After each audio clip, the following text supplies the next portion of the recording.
So this is Mortal Kombat Doesn't Make a Lick of Sense by some guy named Toonarii. I've never seen any of his videos, but I guess since I've been watching Mortal Kombat stuff recently, it recommended it. So here we go. Y'all know the drill at this point. I do a bunch of research on the series, get on here, talk some junk about it, let you know enough of the lore and story so that when I point out some weird or funny things, you get what I'm saying. Well, this time around, it was considerably more frustrating because of how much more large and inconsistent Mortal Kombat's lore is. What I've noticed the most about Mortal Kombat, like any fighting game, it is seemingly contractually obligated to have a shit ton of retcons and plot holes and whatnot. But what separates this franchise is fair. Mortal Kombat is not afraid to kill everybody. Which is exactly why they've rebooted the series 3 times with 3 timelines. Some characters in Tekken and Street Fighter died like once or twice maybe. Most characters spanning across these timelines, yes I mean most, have died at least 3 times. I don't think I've ever seen a team of writers hate— I mean, to be fair, in a franchise where the main thing is gruesome finishers where you like rip people in half and pull their spines out, the story has to have people die quite often. But then people like the characters, so you have to bring them back, you know? I mean, that's how it is. Their cast of characters this much. It's crazy. But first, I do need to go over the timelines just so we're all on the same page. Okay. Basically, there are 3 main timelines. The first timeline is known as the original timeline, spanning between Mortal Kombat 1992 to Mortal Kombat Armageddon. The second timeline spans from Mortal Kombat 9 to Mortal Kombat 11. And the third and current timeline— No, incorrect. There are 4 timelines because there's a 4th timeline that you only get 1 video game for, which is DC versus Mortal Kombat, which is one of the timelines. Starts at Mortal Kombat 1. Mortal Kombat is a tournament that is held once every 50 years by the Elder Gods for the fighters of a realm to versus another realm. This tournament is held for a very specific reason.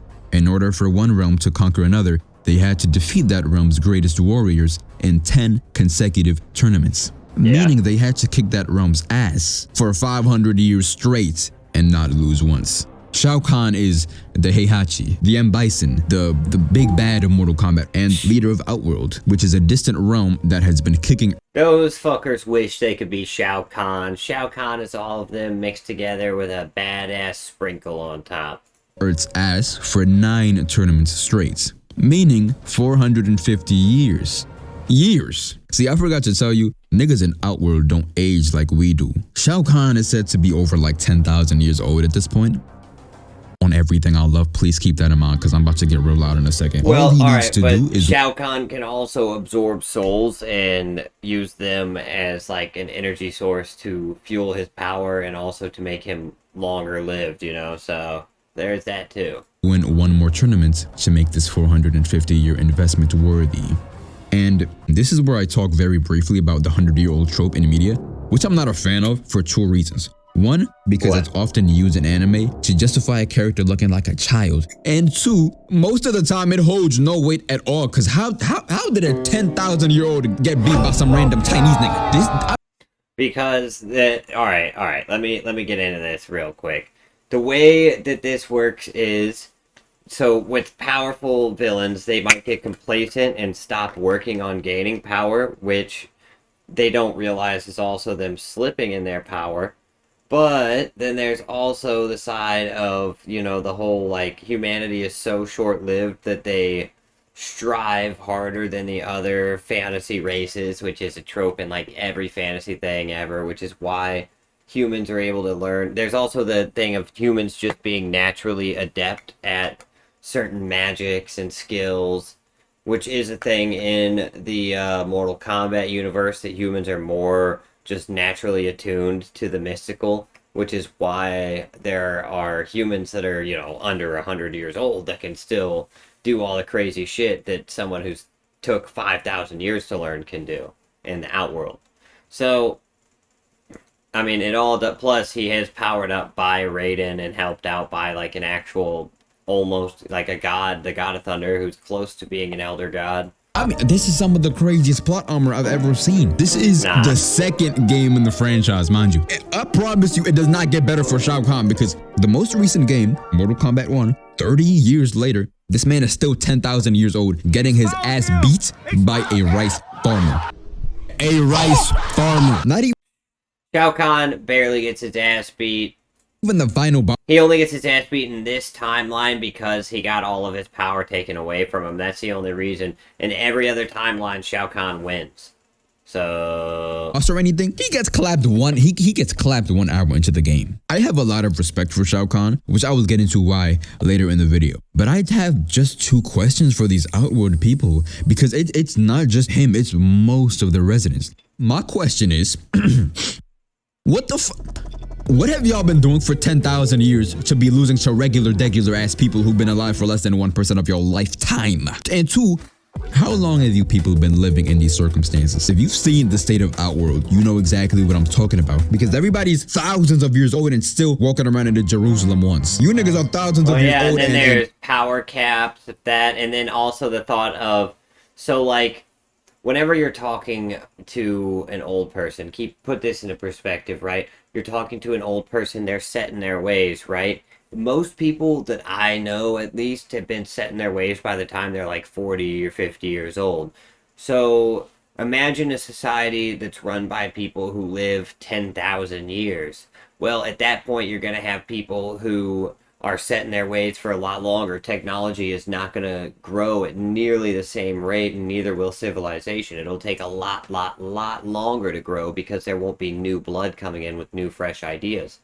The reason why humanity has like the whole like 100-year gaps of where like say, all right, here the next 100 years we're gonna get a little smarter, the next 100 years we're gonna get a little smarter. That's because of our lifespan, you know, and people who are born and come in and are new, fresh blood.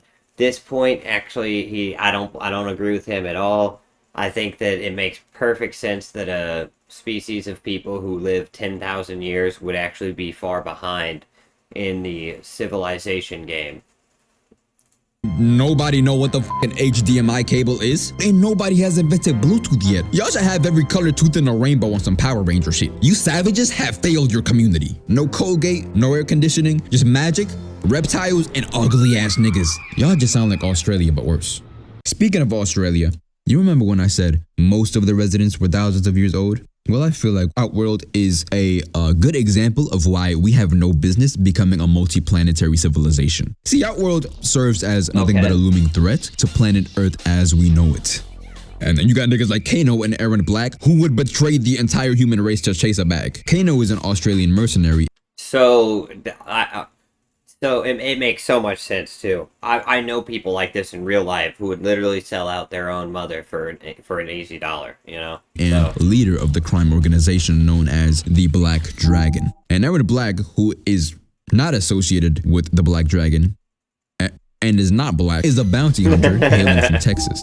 I have no idea how either of these guys made it to Outworld. You can only get there by portal, and I'm not sure if you can like just make your own with the. If you're a badass enough in the Mortal Kombat universe, people will seek you out from other dimensions, such as Shang Tsung or Raiden might even pop up on you.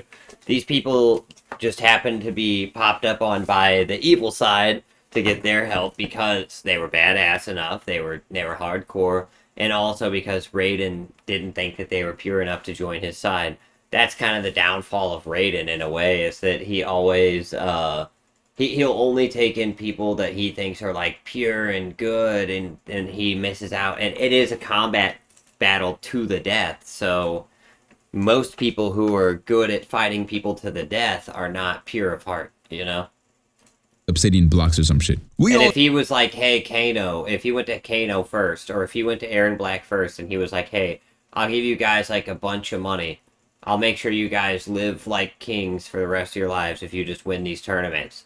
They would do it, and then Earthrealm would be safe, and, you know, there would be no problem. So the real issue comes down to the moral inflexibility of Raiden. Already never get along with ourselves on Earth, which is why I'll never understand the push to Mars. If we add another planet to the mix, it's just gonna shed light to some of the most devious suckers we've ever seen. I neglect If we go to Mars, I guarantee so once we have Mars all the way set up, and Mars is an actual society, 100 years into Mars being a real society, Earth will go to war with Mars.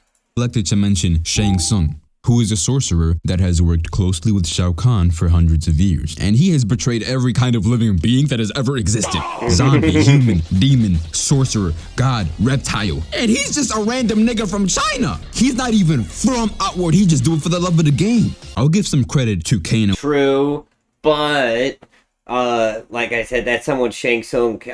Shang Tsung is someone who, like, unlocked the powers of sorcery early on and then kind of traveled to Outworld on his own. And I kind of just, like, gained a bunch of power to the point where he earned the respect of Shao Kahn and worked for him. And Shao Kahn is, like, the one guy who Shang Tsung, like, he worked for him for, like, thousands of years before he ever betrayed him. You know? Like, Shang Tsung betrayed a lot of people in his life, but Shao Kahn, barely one of them. And Aaron Black, right? Because if I was a wanted criminal, then I'd probably switch teams too. But my point still stands. Outworld is technically a multi-planetary, multi-race civilization due to multiple realms having already been merged with Outworld. And guess what? Nobody's doing anything to further advance that civilization. Shao Kahn priority. A lot of the races who have been merged with Outworld are treated as almost like pseudo-slave races, so with no rights. So they're not able to imbue their culture into the society or any of their technological benefits besides what they've already had when they were taken over. So, like I said, with these thousands of year old people who live forever, that whenever they take over these places, take away their rights and don't give them any ability to grow or expand, it makes sense that they would just kind of like, oh, well, they had the color, they found out how to put the color purple on clothes, so now we can do that. But that's as far as it goes, because those people aren't inventing. The new people who are born in that society are being taught by their parents to hate Shao Kahn and Outworld as well because of the way that they're treated. So, yeah, I don't know. It still makes sense to me. Mortal Kombat World still makes sense. He hasn't convinced me yet, but we still got a good minute to go. Is all the way up ass backwards, trying to invade more realms when Outworld still looked like a fifth world country. Shao Kahn was rich. He had money, Cam.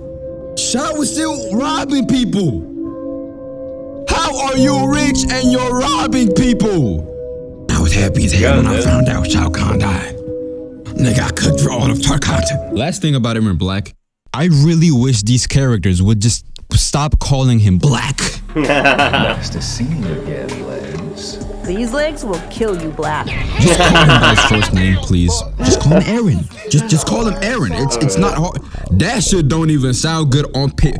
Let me read you a line from Mortal Kombat 1 that Scorpion says to Aaron Black. This is an official line. The Shiraira despise you, Black. If you thought that was bad, I got another one for you. Oh my god. Die Black. Ooh. Guess who says this line? Literally the blackest person in this entire franchise. I wish I was making this up. You cannot ignore the face of death. Well, not when you're all gussied up. Die, Black. But anyways, as I said before, I got respect for Shao Kahn. He did somehow choke a 450-year lead, don't get me wrong. But the reason the original timeline was reset was because in the end, Shao Kahn didn't even choke the lead. Mortal Kombat 1, it was when it was lost, and he was not in the tournament. In Mortal Kombat 1, where he lost his lead, Shang Tsung was in the tournament for him, and he lost, which he was punished for it greatly. And he won. In the original timeline, it was prophesized that the end would be near, due to far too many combatants constantly engaging in battle that resulted in the realms shattering bit by bit. Don't ask me how that makes sense. It's a fighting game. Just lock in for me real quick, please. The way that they found an answer to this was with an elemental named Blaze. who they placed at the top of the pyramid. They said the first to reach the top of the pyramid and defeat Blaze basically became a deity of their own. Now, this was essentially a free-for-all with every single Mortal Kombat character that made an appearance up to this date. And with Shao Kahn being the man who would come to defeat Blaze, as well as the only person who survived, his strength increased tenfold and he ended up merging and conquering all the realms. And then after running out of things to conquer, I kid you not, he just went insane. He literally started suffering from success, bro. Seeing as nobody. There's an old Klingon saying from Star Trek that goes, "Pity the warrior who has slain all his foes." Nobody survived, not even Shao Kahn's sanity. This brings us to the very first reboot of the franchise, Mortal Kombat 9. As I said before, this was basically a soft reboot that was a retelling of the first 4 games, except Raiden now knows that the end is coming. How? Just before Shao Kahn had defeated Raiden, Raiden spoke into his broken amulet, telling himself in the past 3 words just before the Mortal Kombat tournament began. He must win. And Which, by the way, come on, you couldn't have said a name, Raiden. If he brings this up, I will agree with him. Raiden.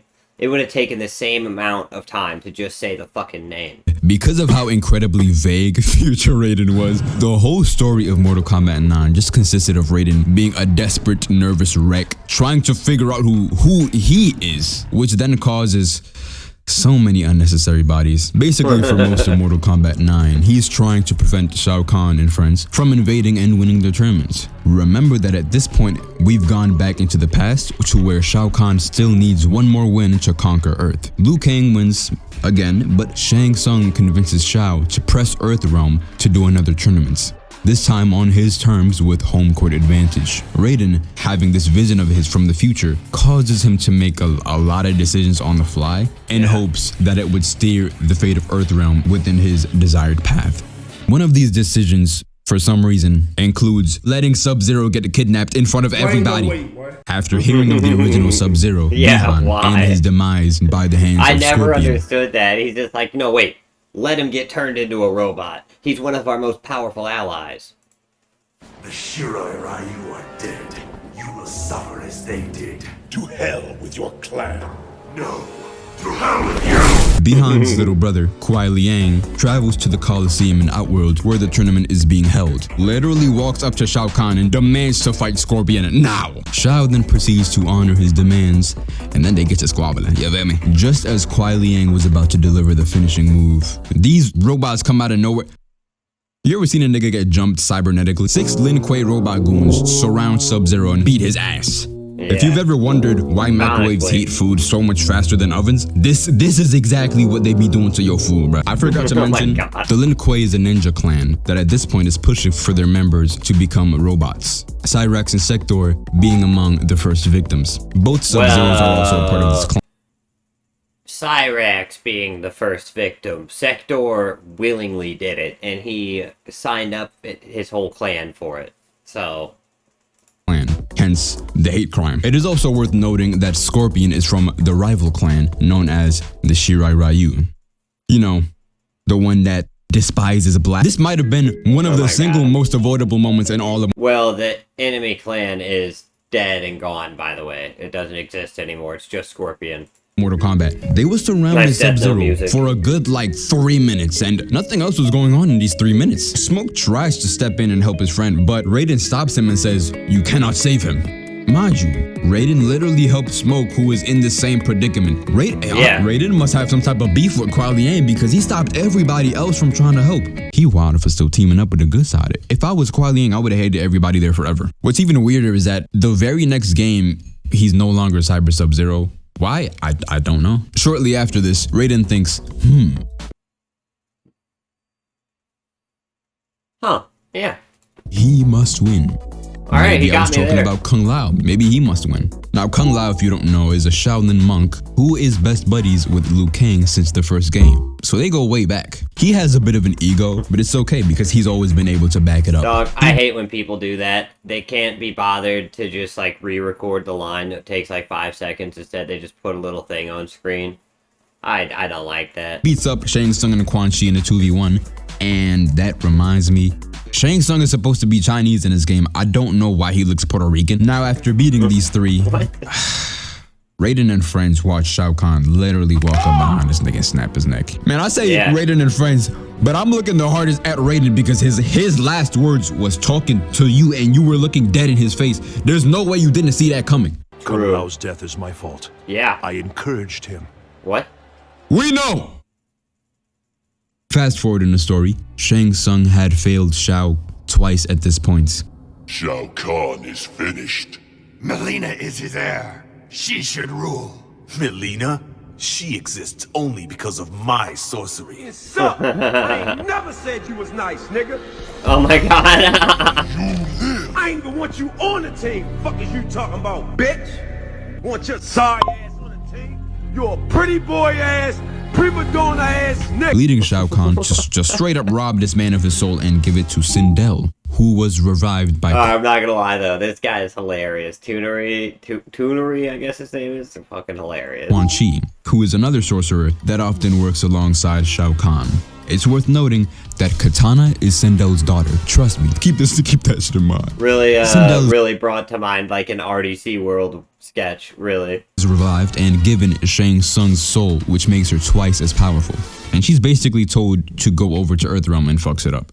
This leads to the craziest ass whoopery that I've ever seen done on actually important characters. We've all seen movies and shows and games where a character wins a 1v5 or a 1v10 or a 1v20 or a 1v50, but never when they do it against real characters as opposed to just nameless fodder. Nah, and she doesn't just fuck him up, she murders him. He was in a cut looking like a damn Viltrumite against starting 5 roster lineups. Striker, clapped. Jade, clapped. Jax, clapped. Smoke, smoked. Cabal, caballed. Katana, yes, her own daughter. Cyber Sub-Zero, the guy that 2v1 2 giant 4-armed muscular dudes, he got smacked with a 3-piece combo and apparently that was all it took. No sides, no drinks, no sauce, no nothing. The only way they got rid of Shorty was because of Nightwolf, who had to sacrifice himself in the process. He nuked Johnny and himself, Sonya miraculously survived this encounter. I genuinely don't know how because not even Sindel survived this. Needless to say, all of this would have been avoided. They explain how Johnny survived it later on, halfway, because he has that, like, secret green force whatever ability that just, like, is part of him being, like, the semi-chosen one or whatever, who knows. If y'all actually jumped her and not fight her one-on-one, but whatever, man. This moment was still raw, like 12 years later, but what was going on in that writer's team, man? Some of the characters I've named, I've not said anything about yet, but I want to highlight one of them specifically. Since Mortal Kombat 3, we've had quite an interesting character on the roster. And no, I'm not talking about the 4-armed half-naked guy that kinda looks like Mike Tyson in the face. I'm also not talking about the Centaur that was briefly a Minotaur and back to a Centaur for That's because he got cursed. some reason. I'm talking about Striker. In fact, it wasn't just him, it was his entire race that got cursed to be turned into Minotaurs. One of the most regular characters, and because of that, one of the weirdest. Like, this guy is just a police officer, bro. Why are you here? But it's not just that. See, his bio says that he's quite exceptional at his job. He was once decorated for single-handedly thwarting the terrorists in the famous Greenberg Tower incident and for rescuing passengers of a speeding bus rigged to explode. That all sounds like quite the amazing heroic activity, but I just no, he is literally Die Hard mixed with Speed, the two movies. It's interesting that we have absolutely no footage from either of those situations. I've never heard. We do. It's called the movie Die Hard and the movie Speed. Of the Greenberg Tower incident personally. I don't know about you, but what we do have footage of is New York's finest yelling at the top of his lungs, police brutality coming up. We got your role model police officer on record saying this multiple times to multiple different people for 13 years. How the f is he still in the police force? They got your ass on There camera. they are. Niggas ain't got me in no fucking camera. This is the clearest video I've ever seen. This is the most HD shit ever. This is 4K. How did they get you in 4K? That ain't me. Apparently, he's like the strongest, most regular dude ever, because in his chapter, New York is getting invaded by Outworld, and he has no idea what is going on, yet is Those guys were already SeaWorld 1, by the way. You should, anybody who likes anime or anything like that, should for sure look them up. The funniest guys I've ever seen do anything anime related ever. single-handedly beating up Reptile and Kentaro and Ermac. In that order, I think. Yeah, just look up Anime House. You won't regret it. Enough of this. It's you and me, freak show. Round 1. Fight! Humans, less ugly when they burn. Round 1. The Emperor will have your soul. Yeah, come and get it. Round. But like, how did he beat Ermac? He got a hold of Stryker, and he could have ended that chapter right then and there, and we'd move on to the next character. But for some reason, he got a hold of him and tossed him into the subway. Man, imagine having the power. Yeah, but think about it this way, right? Ermac saw a police officer in his way, just a regular-ass police officer, grabbed him, and tossed his ass 100 miles per hour down into a tunnel where he bashed off the walls and flew down to the stairs onto the concrete floor. And then just to be sure, he went down to check to make sure he was dead. He did not expect for this to be Stryker, who is an ultimate badass who could take that shit, stand up, and get up and fight. Because the truth is, anybody in the Mortal Kombat realm would be able to take a punch from a pretty strong anime character. Like, if a high-powered Krillin was to punch Liu Kang in the face, it would probably take a fourth of his health bar, is what I'm saying. Power of telepathy, and still But there are still regular-ass humans. losing. This telepathy shit is not cut out for you. Just go ahead and start flipping patties, bro. Because how did you still lose? Some of these guys in Mortal Kombat is just like, how are you losing? The power scaling in this game, the power scaling in Mortal Kombat is insane, bro. Nah, Stryker's a badass, that's why. Everybody in the Mortal Kombat realm, this is what I'm saying about the whole magic thing earlier, too, is that humans are naturally attuned to the mystical more than the other like people in the Mortal Kombat universe. So even though Stryker doesn't have any actual mystical abilities, his body is naturally attuned to it, and that's why he's got that extra strength. That's why he's got that extra stamina and durability.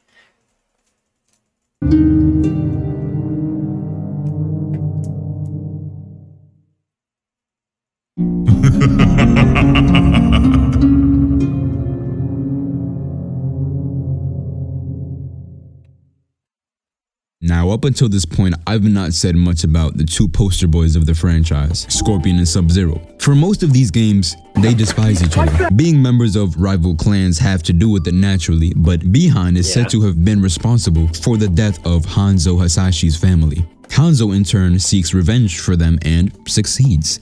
Which also, obviously, spoiler alert, isn't true.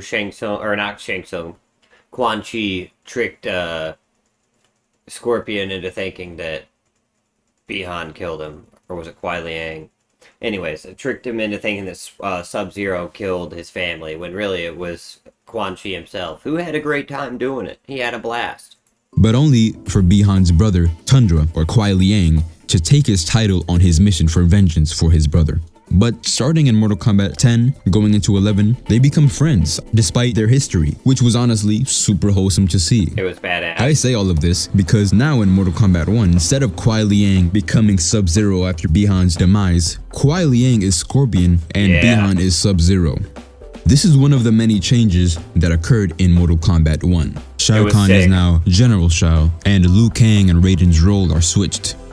Yeah, and all of this, by the way, I thought it was bad fucking ass, dude. Like, playing through that game was so good. Oh my god, I want the DLC for it, honestly, just so I could play through the story of, the second half of the story. Because, dude, I mean, I know that most, Mortal Kombat, any fighting game, the story is built to set up the fights. And Mortal Kombat did it in a great way with this new one, where they did the whole multiverse thing, so you could just fight all your favorite characters And this game set it up so good. The story mode, I had so much fun playing in like an alternate universe because we've had enough of the regular Mortal Kombat world, right? We've had like decades of regular Mortal Kombat world. So to kind of flip some of the characters on their head and switch them around a little bit without taking them out of the game was really cool to me. Like, and that allowed for the story to have some interesting different stuff to it while still having Kung Lao, while still having Raiden, while still having Liu Kang and Scorpion and Sub-Zero, but they don't all have to be the same character. I thought it was an expert play in fighting game story. So writing. Liu Kang is the deity, and Raiden is Earthrealm's humble champion. With Liu Kang being the creator of this timeline, this is the first Mortal Kombat where I'm asking myself, how are half of these people Mortal Kombat characters? Like, this is the nicest group of people I've ever seen. But I don't mean like nice as in they're on good side of story and fighting for the greater good and all. I mean like, how are you in a fighting game nice? Raiden in this timeline is a humble rice farmer, not a god or a deity of any kind. But like, the thought of this timeline's Raiden having fatalities is so crazy to me. Cyrax too. With Kung Lao, he still has his edge, right? Like, he's still the cool, funny, super confident second in command that he's always been. And I love that. Raiden's dialogue is like... because Liu Kang would not change anything about Kung Lao because he kind of like loved Kung Lao, like in a brotherly way, of course, but he like loved him to where he was like, and every time Kung Lao did get snuffed, and I feel like Liu Kang noticed it, that like Kung Lao deserved better. Insomniac Spider-Man 2 side character levels of nice. Like, it gets to a point where I start to root for the assholes in the game for the sake of making shit interesting. But everybody is either insanely polite or just a dickhead. Like, you got Bihan. For some reason, he's always talking like this, like an alpha male. He's all like, he really needs to just give this voice a fucking rest. Then Raiden's over here like, I just hope I can make it back home from Adam Bo's cooking. I'll keep on fighting until the end. I hope the Shirai Ryu succeeds. I'm not playing Mortal Kombat to watch everybody pat each other in the back and No. Raiden is a good dude and always has been. I mean, well, not always, but most of the time he has been a good dude with a good heart. It totally makes sense that if he was freed up from the responsibilities of being Earthrealm's protector, he would just be a good-hearted dude. crack jokes, nigga. Calm down, Jamal. The Shirai Ryu Raiden? Seriously? Did you not hear what they said about black people? I'm not gonna lie though, if I had to pick, I'd definitely choose this Raiden over Mr. I must consult with the Elder Gods. I think gender-bent Cyrax is cool and all, but like, you're more of an Overwatch character. You are not a Mortal Kombat character. Nah. Switch Cyrax for Doomfist or Reaper. Nah, I really like the whole... See, like, this is another thing where it's like... Most of the time, I'm not gonna lie, I hate a gender swap in most stories, but with this, it made sense, and that's why I didn't hate it. Because the reason why I hate a gender swap in a story is because it never makes sense. They just do it.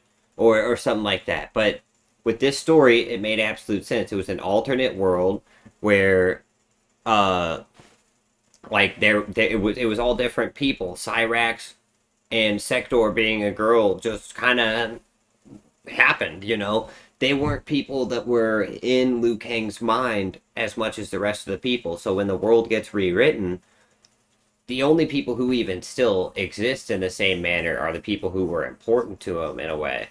But everybody else got switched way more. That's why Raiden is still a nice guy, but then Sector and Cyrax are girls. That's why that's why Shang Tsung has no power at all. But then Onaga still shows up in a lot of the final cutscenes as like a, oh god, this guy's still alive and a badass type of thing. So it all depends on their relationship to Liu Kang, to how they got rewritten. I don't dislike this at all. I don't think it's an Overwatch thing or whatever he's saying. Nah. I like it a lot. I think they did it classy. Nobody would ever notice that Cyrax was even there.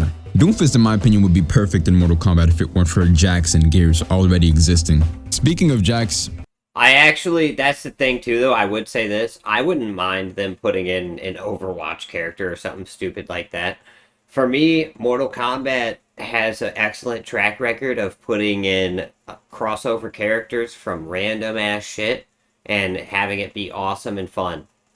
The only reason that they don't have more crossover characters that are more varied, and they're usually from the more adult side of things, is because nobody that like they people don't want them to use their characters for fatalities. And the Mortal Kombat people decided after making DC versus Mortal Kombat that if it's a Mortal Kombat game, every character has to have fatalities, because DC versus Mortal Kombat wouldn't let them do that, and they had to have the DC and the Mortal Kombat people doing non-fatalities, where they weren't actually killing each other. So they decided then that Mortal Kombat games always have to have fatalities. If you're going to make a guest character, they still have to have fatalities.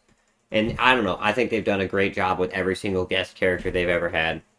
Every single one. I haven't had a single one I've played where I thought it was not fun to play as. Sure, it can be out of place, whatever. I mean, Homelander and Alien and Terminator and all these different things. Like, yeah, I mean, they don't necessarily make that much sense to show up, but it's still awesome. But also, I think that NetherRealm needs to make a horror villain fighting game. I think that they would do so fucking badass with that, and it would be so much fun. Like Alien and Terminator and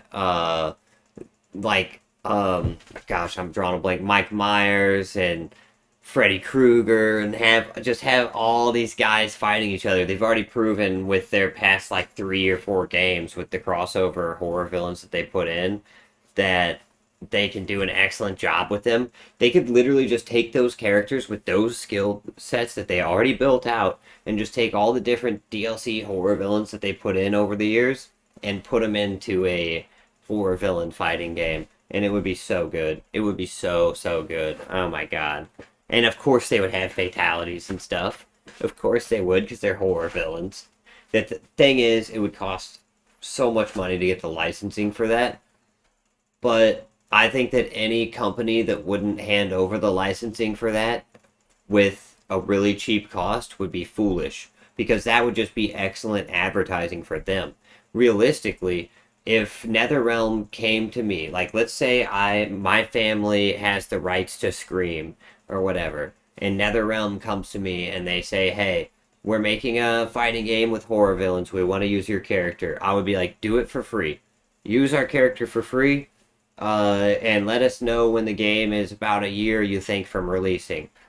And at that point, I'm starting to write the next Scream movie at that point, you know what I mean?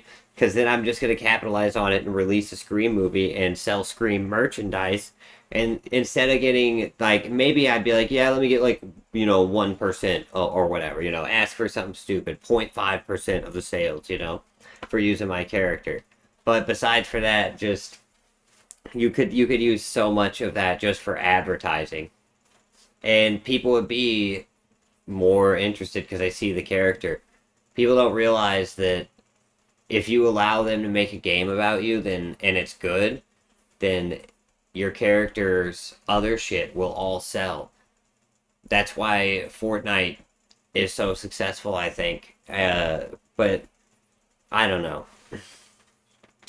I don't know if Jax was the first to be this, but Black Cyber Nigga might be top 5 character tropes. That shit has not failed me yet. Yeah. Cyborg, Frost, Doomfist, Michael Jordan, Kobe Bryant, LeBron James. Come on, huh? Come on, huh? You know what? I mean, he's got a point, dude. I've never seen a bad character with that trope.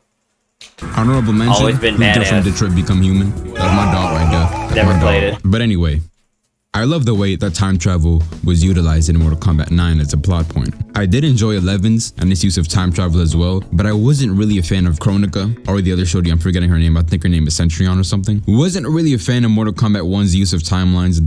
That was just so annoying. And Chaos Reigns. Dude, no, don't agree. Mortal Kombat's use of timelines was super duper sick. I loved it. It was so much fun to be able to play as all the other characters. I hate how people keep telling them this, because then they're going to go with the next game and they're going to be like, well, we want to make the story so it has to make sense, but they don't want multiverses, so let's just put in new characters again. It's like, no, I want my favorite characters. I want all of my favorite characters in the game. You can do multiverse where they're like, oh, Cyrax is a girl. I really don't care about that because it's multiverse. Like, once you enter the realm multiverse, none of that matters to me. As long as I get my character, they have their moveset that I'm used to, or at least similar, and they play in a similar way. That's all I want. That's all I want. Continued to double down on the timeline bullshit, except it's shorter, worse, and $50. Time traveling in alternate universes is sometimes a slippery slope because it's often used as a crutch in writing, which can lead to a story becoming too messy, and is often due to, well, writing themselves into a corner. For example, Saints Row 4, where they blew up the planet. Yeah. They just blew up Earth. I don't know why, but they did. Literally, how else do you come back from that aside from like a reboot or That's a real jump the shark kind of moment. And also Saints Row 4, I don't know, this is probably a hot take, but I didn't like it. I liked Saints Row 2 and 3. Very good games. Oh, I love Saints Row 3 especially. Saints Row 4, they did the whole, you're in a simulation, which I already didn't like. The sky's always black, which I hate that. I don't like a game where it's always nighttime. Not a fan. And then they give you all these superpowers, but none of them are good, and you end up just running around at super speed shooting your gun. Some guy, you know, probably spent 100 hours, 300 hours building all the cars in the game, you know, for the company, and yet you don't drive any of the cars because you can just super jump and run all over the place. But even then, it doesn't feel cool to run. It doesn't feel cool to super jump, and you can only glide. Like they missed so many different superpowers and just put in the most basic, worst superpowers you could get. Besides for like super speed, which is being very generous with the term, because I would say it was more like lukewarm speed. You know, you could go faster than a car, but just barely. Like, I don't know, that Saints Row 4 wasn't it for me. There were a few funny moments, a few good moments in the story, and that was it. And when I say a few, I mean a few. writing yourself deeper into a shitty corner. Mortal Kombat frequently does shit like this, and it's so unnecessary. In Mortal Kombat 3, Shao Kahn wiped 7 billion people off of the face of the earth with the Soul Tornado. Yeah. 7 billion people except for the ones who would represent Earth in the Mortal Kombat tournament. But why did he need to do all of that? This nigga literally worse than Thanos. This genocide was reversed in the same game when Earth beat out Shao Kahn again. But my point still stands, because another example is Mortal Kombat Armageddon, where they forced themselves to reboot pretty much. Mortal Kombat stories weren't always perfect, but they definitely started shitting up the back as soon as they introduced that bald white lady. I really hope this next one, we don't gotta do it with no timelines or time travel. We must not move backwards. Time marches. No, dude. No. Dude, fighting game fans do not agree with this guy. See, lore addicts, story guys might agree with this guy, maybe. But fighting game fans, you know what we want? We want, if you're going to put a story in the game, cool, it'll be fun. I'm happy to have it. But we want our favorite characters in the game. We want more. We don't want to be nickel and dimed anymore. That's why fighting games keep not selling very well. It's because they keep selling us a fighting game with 12 characters in it and then selling us the next 15 for $8 a pop. And nobody wants to do that, and people are getting sick of it. On. What I do like about Mortal Kombat 1 is they brought back a lot of classic characters. One of the characters they brought back hasn't been in a Mortal Kombat since Armageddon. And honestly, it should have stayed that way. What? The only sort of character trait that Reiko possesses is just being a Shao Kahn Glazer. That's right. Literally since his very first appearance in Mortal Kombat. At first, he didn't really have anything to his character since the devs wanted to keep him somewhat mysterious, I guess. Then they decided, well, he kind of has to have something about him in his story, for crying out. So one day I was at a V-Stock, which is like a resell place for old video games, and I ran into this dude who worked there who was wearing the Reiko face paint, and he was like, yeah, I'm going to a costume party later for Mortal Kombat, and I'm Reiko. And I was like, why are you Reiko? And he's like, he's the best character, dude. He's my favorite. And he started telling me about how he was like addicted, like Reiko was his favorite thing ever. He started showing me pictures of his house on his phone of his room with all different Raiko materials and shit, like paraphernalia all over the place, and his full suit that he had ready for him in his locker. And I'm like, what the hell, man? And also, by the way, it was not anywhere near Halloween time. He was just going to a Mortal Kombat costume party. I don't know. The only time I ever talked to the dude, the only time I ever saw him in my life. But what the hell? Out loud. So the only thing they added to him is the fact. So there, but what I was getting at, Kitty, get out of here! You can't attack my chair while I'm sitting in it, dude. But what I was getting at is that there are people. There's at least one person in the world that's a huge Raiko fan. Like that sometimes he likes to wear Shao Kahn's helmet. Find Reiko. Tell him I am not pleased by his intrusions. I am Reiko, general of Shao Kahn's army. What is it you wish to tell me? Oh, Shao Kahn knows about that? Tell him I will no longer enter his chamber or wear his helmet. But just between us, his helmet will belong to me in due time. Since then, he's just been a fat-ass dick rider. This dude be doing the craziest tricks on it, man. Not even 2 seconds into his character ending in Mortal Kombat 1, he's already talking about Shao Kahn. It's the first person you see in Reiko's, and saying Shao Kahn within the first 3 words is crazy. At least introduce yourself, nigga. My name is Reiko. At least, nigga, shit. This mission gladly. I can think of no greater honor than to give my life in a general's service. At the very least, you can tell that Shao Kahn actually cares about Reiko, since Reiko is his second in command, and he's raised Reiko since he was a little boy. He's actually... The cool touch, too, is that you could see he's actually wearing Shao Kahn's armor style, too. Like, he's Shao Kahn's protege, for sure. Reiko is his second in command, and he's raised Reiko since he was a little boy. Whether he did a good job or not is extremely debatable. I personally don't think so. Another big issue I want to bring up is a serious issue with the game's retcons. But I'm not talking about story retcons, no, because I feel like there are too many retcons in a story to the point where I don't even want to bother this video with just drag. I'm talking, they be retconning these niggas' faces in every single game. The same character will look a completely different person in the next game. Now, I've seen this point brought up by another YouTuber. Well, alright, but to be fair, with Mortal Kombat 11, they got the rights to the guy who played Shao Kahn or Shang Tsung in the first Mortal Kombat movie, but they lost the rights for him after that, I'm pretty sure. I'm going to very quickly play this clip just so I can add to their points. You know what really makes me struggle to care about the Mortal Kombat characters? Let me show you something real quick, bro. This is Jin Kazama in Tekken 3. Okay, now 4. Alright, now 5, 6, 7. True. Now take a look at Kitana. I'm not even gonna show you what she looked like in DC 9 or 10. I'm gonna show you what she looked like in 11, the last game. Who? Now to be fair, some faces in Tekken have slight changes with the years. The 11-to-1 change doesn't count for anybody, literally. In my eyes, I mean, come on now. We've already established that it's a multiverse. The 11-to-1 change literally doesn't count. Anything else? Sure. I'll give it to them. Their faces have changed a little bit. But realistically, before the 11-to-1 change, they stayed relatively the same. And the 11-to-1 change, like I said, doesn't count. It's a completely different timeline and universe and everything. Which is a given, obviously. But Mortal Kombat doesn't even try to make them look like the same person. The only exception I'll maybe give is for Bi-Han and Kuai Liang. Given that Sub-Zero and Scorpion are now brothers, that could warrant a change in the face. But also Reptile, since within the current timeline, he's now able to shapeshift to a human form. Whereas in previous timelines, he was kind of just a lizard dude. But then everybody else's face...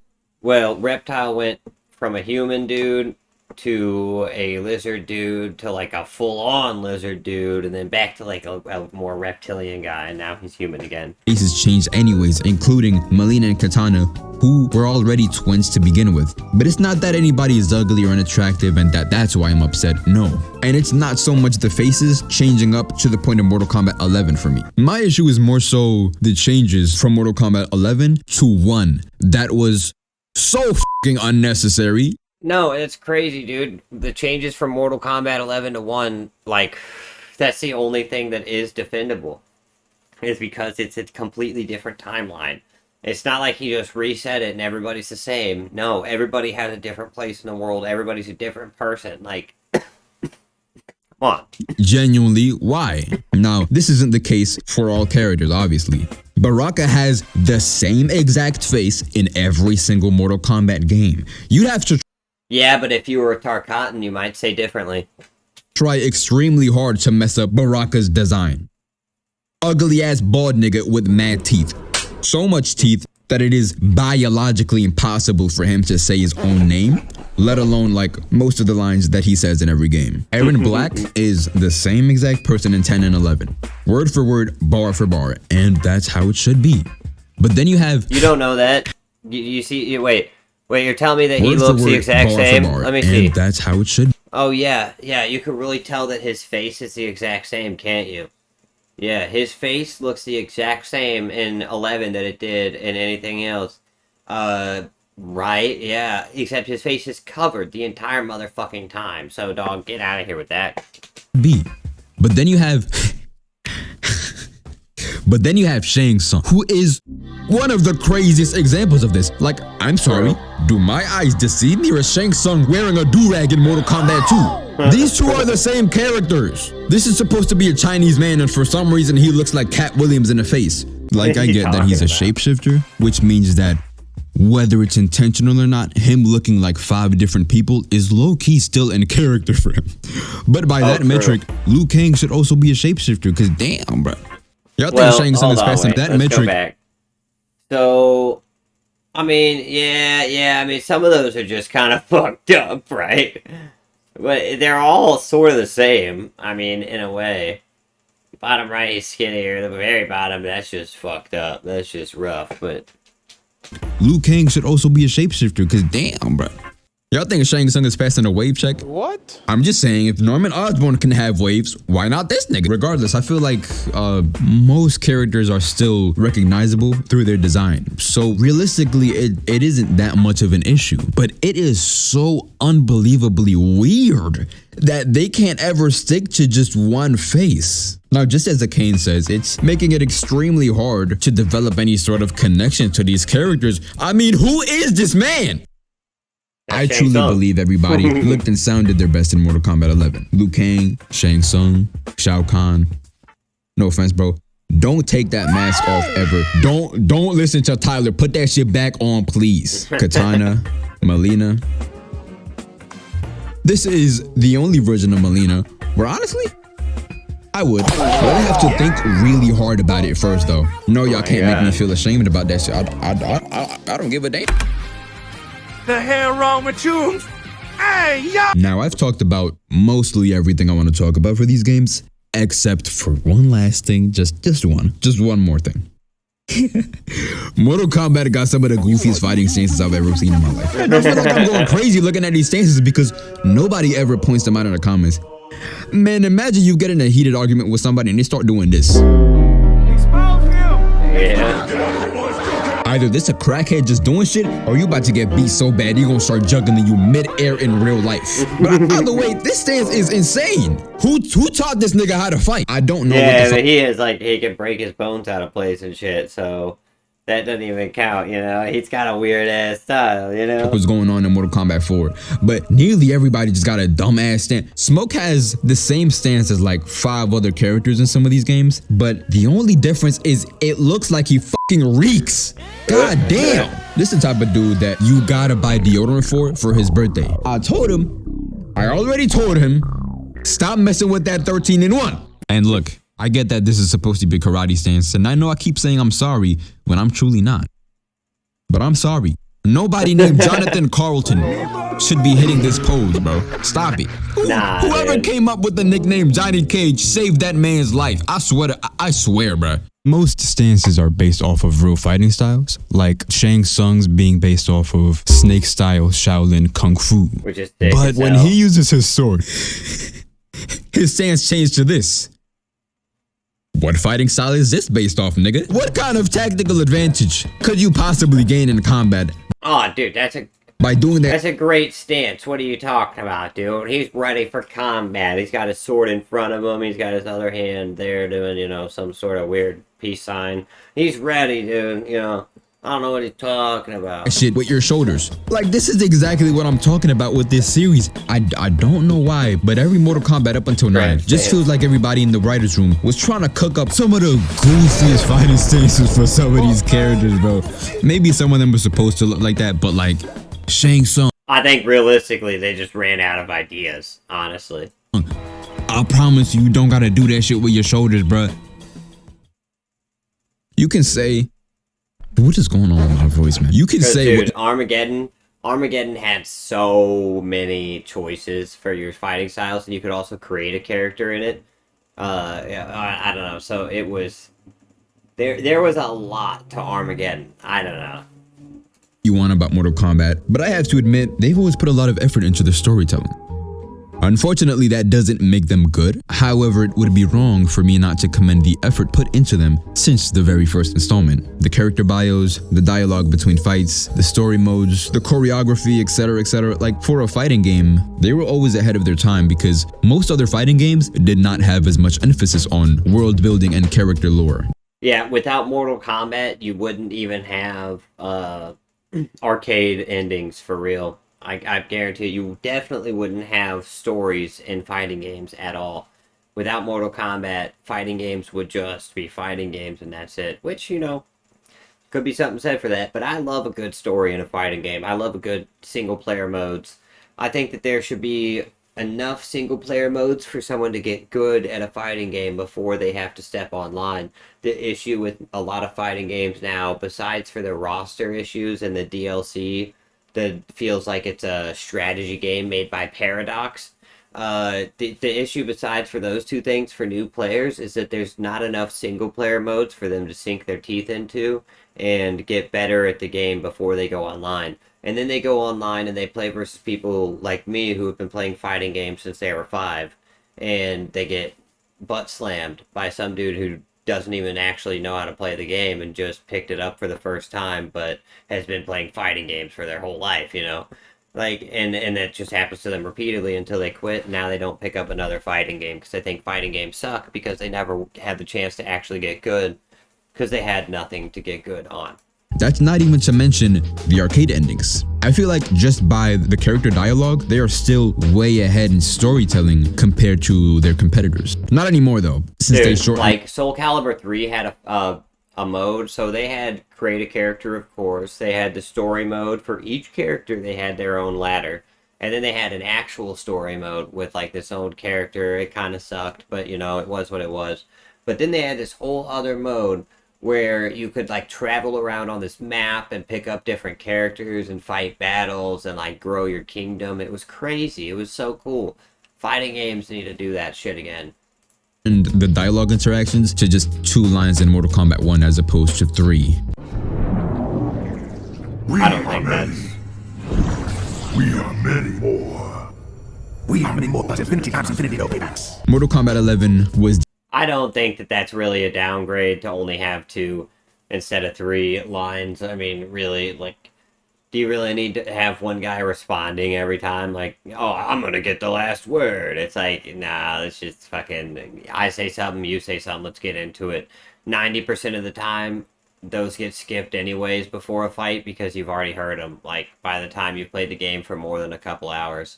Definitely the peak of character interactions in fighting games, in my opinion. And they make them shorter like that on purpose because in case you play online with someone who's not willing to skip the intros, that gets annoying. No, wait. That and also Tekken Tag Tournament 2. Those 2 games are like the peak of character interactions, for me at least. I personally don't think they should do... I don't know. You want to talk about the peak of character interactions in a fighting game? Alright, this is going to get me some flack because you might not count it as a fighting game, but Dragon Ball Z Tenkaichi 3 had the best character interactions in any fighting game that I've played. They would not only have interactions before the battle that made sense, but then during the fight, they would talk to each other and shit, and like mock each other and things like that. Oh, it was so good. I don't know what's going on with my voice, man. Cameos for the next game. That's a cool concept and it does allow for like really cool looking combos. But in my opinion, it's just a half-assed tag team game. And I would much rather a Mortal Kombat that fully commits to the tag team concept or not at all. Or maybe have the best of both worlds and I don't actually like the whole tag team concept. I mean, I know they do that. They've been doing that for a while. I don't know. I like a fighting game that's just one-on-one. If you're gonna make it 2v2 or 3v3, then I want to be able to fight. So there's a fighting game that you can build on your own called Mugen. And you can, like, put it all together yourself, and it's, build different rosters of all these different characters that people make for you. I don't know. It's a pain in the ass, and it doesn't really work right all the time, but it's fun. That game has already showed how you could do a 4-player fighting game similar to Street Fighter or Mortal Kombat without making it shitty. And you could just have 2 players on the screen on one side at once, 2 players on the screen at once on the other side, and then the thing is just that the people that are on a team can't hit each other, but it's still a fighting game. And then you just put a button on the controller that gives you a switch, like, so your guy can turn around in case he's or switch who he's locked on to, I mean. Because you'd want to have a lock-on switch, in case the 2 people you're fighting are on opposite ends of you. And then you could even do boss fights where there's just one guy, but there's 2 of you, and, you're fighting the boss. I mean, it's so simple. You could do a 4-player fighting game like Mortal Kombat in a heartbeat. It would be fun. People would buy it. It would be awesome. Have tag team be a separate mode.